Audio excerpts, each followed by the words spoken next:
নমস্কার, আর একটি নতুন পর্বে আপনাদের স্বাগত জানাই। কণ্ঠে আমি বর্ষালী। পর্বটি শুরু করার আগেই জানাই সবাইকে শুভ বিজয়া।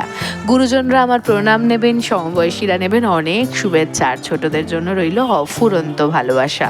আজ 2রা অক্টোবর আমার মায়ের জন্মদিন, তাই পর্বটি দিতেও বেশ দেরি হয়ে গেল। আমি জানি আপনারা বরণ করতে যাবেন ঠাকুর, তাই জন্য বরণ করে ফিরে আসার পর যাতে আপনারা ভিডিওটি দেখতে পারেন, তাই জন্য আমি একটু দেরি করে দিলাম আজকে।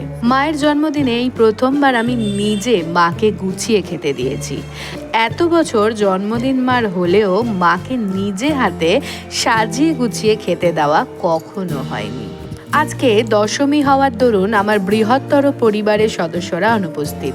আগামী দিনে মা বলেছেন তাদের জন্যও এক আয়োজন রাখবে। আজ তাই শুধু আমরা পালন করলাম মায়ের জন্মদিন। হালকা আয়োজন আর অনেকটা আনন্দে কাটলো আজকে সারাটা দিন। ভারতী দিদার সহযোগিতায় এইসব রান্না হয়েছে আজ। মায়ের পছন্দের মাছগুলির মধ্যে এই 2টি মাছ আমি আয়োজন করতে পেরেছি। মনোযোগ দিয়ে দাঁড়াতে পারছিস? হ্যাঁ, দেখা একবার দাঁড়াটা। কি চেবাচ্ছিস তুই? চিংড়ি মাছ। এই দিদা জানিস কাঁকড়া হেভি রান্না করতে পারে। আজকের মজার কথা তো আপনাদের বলাই হয়নি। আজকে সম্পূর্ণ পর্বটি ক্যামেরা করেছে আমার বান্ধবী মোনালিসা মজুমদার। দুটো টেবিলেই দুজনের প্লেটেই দাঁড়া খাওয়া চলছে।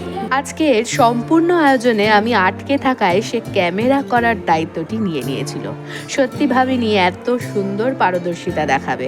শুধু তাই নয়, বেশ কিছু মুহূর্তে কমেন্ট্রিও করেছেন বেশ সুন্দরভাবে। এই মাছটা কি মাছ বলতে পারবেন আপনারা? যদি বলতে পারেন তাহলে দেবো একটা বড়। ক্লিউ দিচ্ছি, এটি কিন্তু সামুদ্রিক মাছ, আর এই নামটার শুরু কিন্তু আমাদের ইংরেজি বর্ণমালার একটি অক্ষর দিয়ে। আমাকে বেশি খাইয়ে নিজে আনলাম। ভাত, ডাল, 3 রকম ভাজা, 2 রকমের মাছ, চাটনি, দই, মিষ্টি, পায়েস, এত কিছু ছিল মেনুতে। ভালো লাগলো, পেট ভর্তি হয়ে গেছে। আমাকে গালাখানে ভাত দিয়েছে, দিয়ে আমার পেটটা আরো টাইট করে দেওয়া। আমি কি করে খাবো? আস্তে আস্তে খাও, আস্তে আস্তে খাও। একসাথে আর কতটাই বা খাবো বলুন তো? আমার আবার মানুষজন খাচ্ছে দেখতেও খুব ভালো লাগে, ঠিক যতটা আমি নিজে খেতে ভালোবাসি।